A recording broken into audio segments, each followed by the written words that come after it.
ஆக்சுவலாக நீ உலக நாடுகளில் பயந்துட்டு இருந்த ஒரு நாள் என்னென்னு பார்க்குறீங்களா? என்னன்னு பார்த்தீங்கன்னா, ட்ரம்ப் வந்து ஈரானுக்கு இன்றைக்கி தான் கடைசி டேட் காலக்கெடு விட்டுருந்தாரு. ஆக்சுவலாக என்ன பண்ணான்னா, நீ ஹார்மஸ் நீரினை திறக்கலைன்னா இன்றைக்கி மொத்த ஈரானையே அழிச்சிட்டு உன் நாகரிகத்தை கிட்டத்தட்ட 500 வருஷத்துக்கு பின்னாடி கொண்டு போயிடுவேன். அதாவது உன் யூனிவர்சிட்டி, காலேஜ், ஸ்கூல் எல்லாத்தையும் அழிச்சிடுவேன்.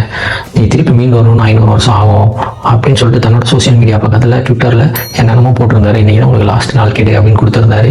உலக நாட்டில் இருக்க எல்லா தலைவரும் கிட்டத்தட்ட ஆர்வமாக இந்த ஒரு நாளுக்காண்டி தான் வெயிட் பண்ணிட்டு இருந்தாங்க. அவர் சொன்ன மாதிரி இன்றைக்கி எல்லாரும் பார்த்து பயந்துட்டு இருந்த இந்த நேரத்தில் ஆக்சுவலாக காலையில் ஒரு குட் நியூஸ் வந்துச்சு. என்னன்னு பார்த்தீங்கன்னா, ஈரான் வந்து ஹார்மஸ் நீரினை தற்காலிகமாக 2 வாரத்துக்கு திறந்து விடுறதா அப்படின்னு சொல்லிட்டு அனௌன்ஸ்மெண்ட் பண்ணியிருக்காங்க. இதில் நம்மளுக்கு முழுசாக சந்தோஷம் கிடைக்கலனாலும் கிட்டத்தட்ட நம்மளுக்கு ஓரளவு போர் முடிவுக்கு கொண்டு வர ஸ்டேஜில் தான் வருது அப்படின்னு சொல்லிட்டு ஒரு குட்டி சந்தோஷம் மாதிரி நம்ம எடுத்துக்கணும். ட்ரம்ப்பும் போகிற 2 வாரத்துக்கு நிறுத்தி வைக்கிறதாகவும் அனௌன்ஸ்மெண்ட் பண்ணிட்டாரு. இஸ்ரேலும் போகிற நாங்கள் 2 வாரத்துக்கு நிறுத்தி வைக்கிறோம் அப்படின்னு சொல்லிட்டு அனௌன்ஸ்மெண்ட் பண்ணிட்டாங்க.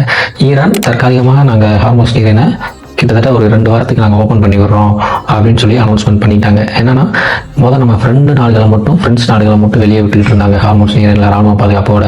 இப்போ அப்படி இல்லை, ஓவராலாக உலக நாடுகள் எல்லாத்தையுமே நாங்கள் வெளியே விடுறோம் அப்படின்னு சொல்லிட்டு ஒரு அனௌன்ஸ்மெண்ட்டை விட்டாங்க. இதனால க்ரூட் ஆயில் பிரைஸ் கிட்டத்தட்ட $120 வரையும் போச்சு.